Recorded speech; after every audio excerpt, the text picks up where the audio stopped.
Herkese merhabalar. Güzel bir etkinlik geçiriyorsunuzdur umarım. Bir panel organize ettik. Değerli konuklarım var. WePlay Ventures'dan Burak Yılmaz, Ludus Ventures'dan İsmet Gökşen, Boğaziçi Ventures'dan da Burak Malık. Çok hoş geldiniz diyorum öncelikle. Hoş bulduk abi. Güzel bir panel olacağını düşünüyorum. Üç tane sorum olacak genel olarak ama zaten sohbet havasında geçireceğimiz için farklı farklı konuşuruz diye düşünüyorum. Başlayalım. Burak senle bir başlamak istiyorum önce. Daha projesi olmayan bir oyun firmasında tohum öncesi yatırımda baktığınız nelerdir? Burak benim galiba değil mi? Abi 3 aşağı 5 yukarı herkes bu soruya aynı cevabı verecektir. Sadece tohum öncesinde değil, tohum sonrasında ilerleyen aşamalarda da oyun girişimlerinde ilk baktığımız ekip oluyor. Yani büyük çoğunluğu %50'den net şekilde fazlası, hatta bu erken aşamalarda %90'lara varan oranla ekibin yapısı, geçmişi, potansiyeli bunlara bakarak birinci kararımızı veriyoruz. Çünkü günün sonunda daha ortada olmayan bir oyuna değerlendirebilmek çok subjektif kararlar. Buradaki ekip bize daha net kararlar verebilmemizi sağlıyor. Buradaki ekibin birçok farklı dikeyde baktığımız şey var ama en temelde baktığımız şey de bu işe ne kadar inandıkları, ne kadar yapabilecekleri ve beraber ne kadar anlaşabileceğini buluyor aslında. Yalnızca yatırım yapıp işte 3 ayda bir arkadaşlarla görüşmediğimiz için biz bütün operasyonun içine de girdiğimiz için ne kadar anlaştığımız noktası da bizim için en kıymetli noktalardan biri açıkçası. Sürekli olarak beraber hareket ederken aynı pencereden bakabilmek bir konuya. Farklı yerlerden baksak bile ortak noktada buluşabileceğimizi anlamak bizim için en kıymetli noktalardan biri. İkincisi de oyunun potansiyelini bet ediyoruz aslında. Burada baktığımız şu andaki trendler, işte daha önceki bu cernede yapılanlar, stüdyoların başardıkları, başaramadıkları gibi birçok farklı dikey var ama dediğim gibi çok subjektif bir değerlendirme bu. Bizce bu oyunun potansiyeli buraya ulaşabilir, bu ekip de bunu yapabilir dediğimiz işlere yatırım yapıyoruz. İkinci soruma geçiyorum o zaman. Stüdyolar yatırımı almadan önce bir plan sunuyor. Şu kadar bütçe lazım, şirketimizden bu kadar veriyoruz şeklinde. Fakat zaman zaman evdeki hesap çarşıya uymayabilir. Yatırım aldıktan sonra firmalar harcamalarında nelere dikkat etmesi gerekir? Ben çünkü hep şeyi söylüyorum. Yani parayı aldınız ama orada bitmiyor. Yani üniversiteye girdik, kapağı attık, gerisini çözeriz gibi değil olay. Sonrası önemli. Peki bitti. Yani plana göre, neredeyse plana göre bir bitti ama öncesinde bir raise edilmedi. Yani yeni bir yatırım turuna başlanmadı ya da nerede başlanması gerekiyor diye ekstra soru soracağım ama Burak önce senin de cevabını alayım. Abi yani çok benzer şeyler aslında İsmet ve Burak Bey'in söylediği de çok farklı bir şey yok. Zaten en başından biz güzel bir sistem oturtarak bunu ilerletmeye çalışıyoruz. İş planından tut, işte muhasebesinden HR'ına, hukukuna kadar o bir havuzun içine atarak ya İsmet'in dediği şey çok doğru. Çok maalesef yani maalesef değil daha doğrusu işin doğası gereği bu konularda çok bilgi sahibi arkadaşlar değil ya da Burak Bey söylediği gibi bu kadar büyük paralarla ilk defa tanışan arkadaşlar oluyor birçoğu sektördeki. Sadece oyun değil, startuplar için de geçerli. Ve bu parayı nasıl yönetecekleri konusunda çok tecrübe sahibi değiller. Bunun için zaten böyle sistemler, yatırımcı arka tarafta smart money dediğimiz bizim de kullandığımız sistemler kuruyor. Bütün o havuzu veriyor ki girişimci oyun yapmakla, o oyunu daha kaliteli yapmakla ilgilensin. Diğer konularda olabildiğince bu yükü üstünden atsın ki bu kadar rekabetin olduğu bir sektörde çok kıymetli bu. Ama her şeye rağmen sapmalar illaki oluyor. Bu sapmalarda doğru kararı vermek önemli. Bazen parayı gerçekten daha önce yapmak daha doğru bir tercih de olabilir. Parayı uzatmak da daha doğru bir tercih olabilir. Orada o an geldiğinde en doğru kararı vermek gerekiyor. Bunu da sürekli beraber hareket ederek en doğru kararı verdiğimizi düşünüyoruz. Diğer soruna da cevap verip ben bırakayım. Tabii ki para bir noktada bitecek.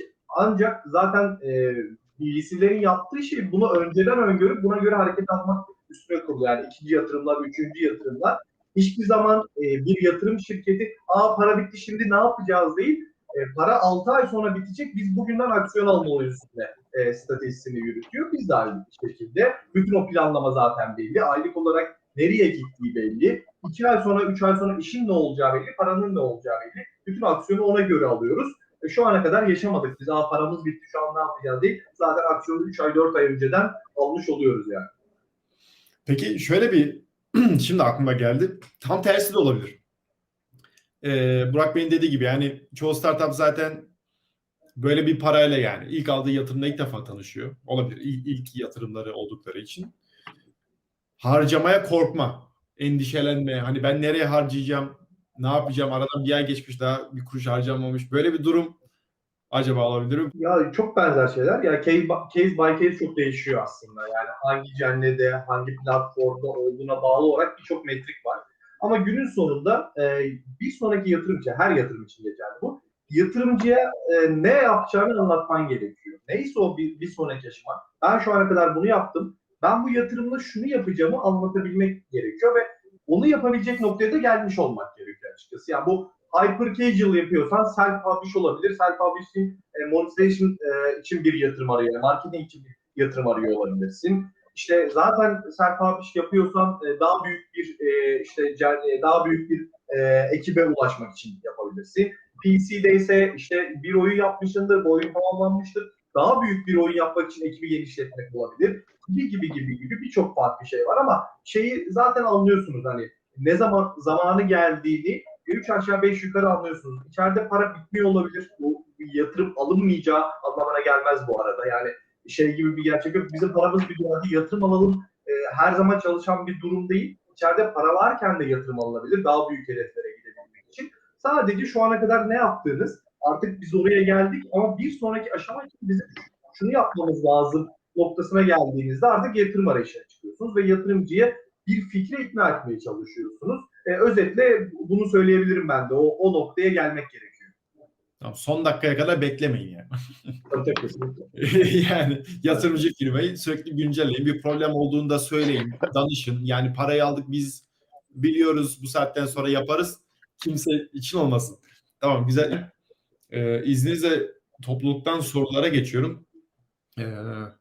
Bilgi Adam'dan bir soru var. Ekiplerde olmazsa olmaz dediğiniz takım elemanları var mıdır? Özellikle developer, artist, designer döngüsü harici. Yani cenneden cenneye çok değişiyor. Hyper casual yapıyorsan başka, casual with core yapıyorsan başka, PC yapıyorsan başka. Hepsinin farklı gereklilikleri var. Ama developer olmazsa olmaz zaten arkadaşın da yazdığı gibi. Artist olmazsa olmaz ve biz bunların yani hangi cennede ne yapıyorsa bunların founder takımında olmasından hoşlanıyoruz açıkçası. Yani günün sonunda işler iyi gitmeyebilir, ekip küçülebilir vesaire olabilir. Hepsini geçtim. Günün sonunda birini ya bu developer, founder developer belki hiç development yapmayacak. Eğer ekip büyürse ve bir noktalara gelirse. Ancak bütün development'a da hakim olması onun işini çok hızlandırıyor. O yüzden bunları biz de özellikle founder takımında olmasını istiyoruz. Tamamdır. Bir soru daha var. Giant Avocado'dan. Pre-money valuation konusunda bir oyunun kendisini overvalued gördüğünüzü düşündüren neler oluyor? Undervalued olduğunu düşündüğünüzde müdahale ediyor musunuz yoksa okey ucuza aldık gözüyle mi bakılıyor?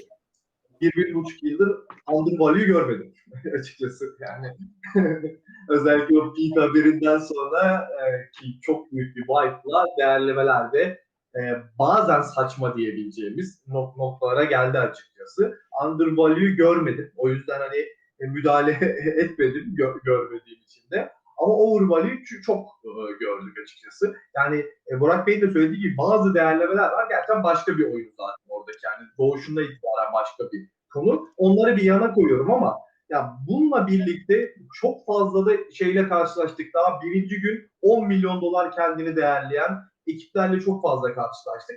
Ya değerleyebilirsin bu arada ama altını doldurman gerekiyor. Çok basit. Bunu ekiple doldurman gerekiyor. Şimdiye kadar yaptığın oyunlarla doldurman gerekiyor. Bir şeyle doldurman gerekiyor. Daha ortada hiçbir şey yokken şey gibi cevaplar çok aldım açıkçası. Neden 10 milyon dolar? Ya şu ekibi görmüyor musunuz? Onlarda da hiçbir şey yok. Onlar da 15 milyon dolar dedi.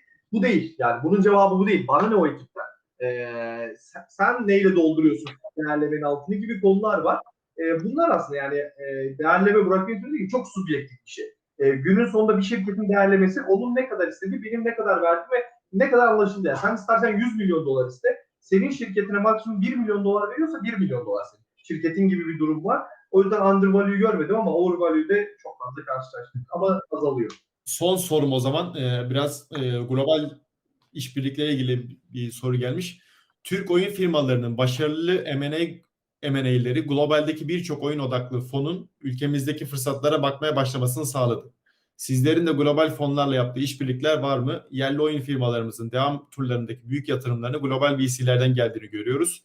Sizlerden yatırım alan girişimlerin bu fonlara erişimi daha kolay mıdır? Yani sizle beraber çalışırsak yurt dışına erişim daha iyi oluyor mu diye sormuşlar. O kadar küçük bir ekosistem ki Türkiye'de küçük, dünyada da çok büyük değil. Açıkçası yatırımcı tarafına baktığımızda böyle otursak hemen bir elin, iki elin parmağı kadar sayabiliyoruz. Herkes birbiriyle iletişimde, herkes birbiriyle konuşuyor. Bunun yanı sıra şöyle bir durum var. Çok büyük bir rekabet var stüdyo tarafında. Çok büyük bir stüdyo sayısı oluşmaya başladı son yıllarda. Yani tırnak içinde bir bataklığa dönüşmeye başladı orası. Yabancı yatırımcı Türkiye'ye gelip baktığında öncelikli olarak doğal olarak yatırım almış firmalara bakıyor olacak. Çünkü yatırım almış firma hem finansallarını daha düzgün oturtmuş, hem ekibini daha düzgün oturtmuş vesaire gibi, yani ufak örnekler, ufak bunlar işte kendi başına yapan yapılar da var. Onları bir yere koyuyorum ama büyük çoğunluğu bunu yatırım alarak devam ettirmiş ve Türkiye'deki bir yatırımcı da o firmaya güvenmiş anlamına geliyor. Yabancı yatırımcı için artı 1 değil, artı 2-3 önde başlıyor aslında bu yatırım alan firmalar. Değerli konuklarım, çok teşekkür ederim. Bence çok değerli bir panel oldu. Umarım stüdyolar için faydalı da olmuştur. Teşekkür ederiz. Görüşmek üzere. Görüşmek üzere.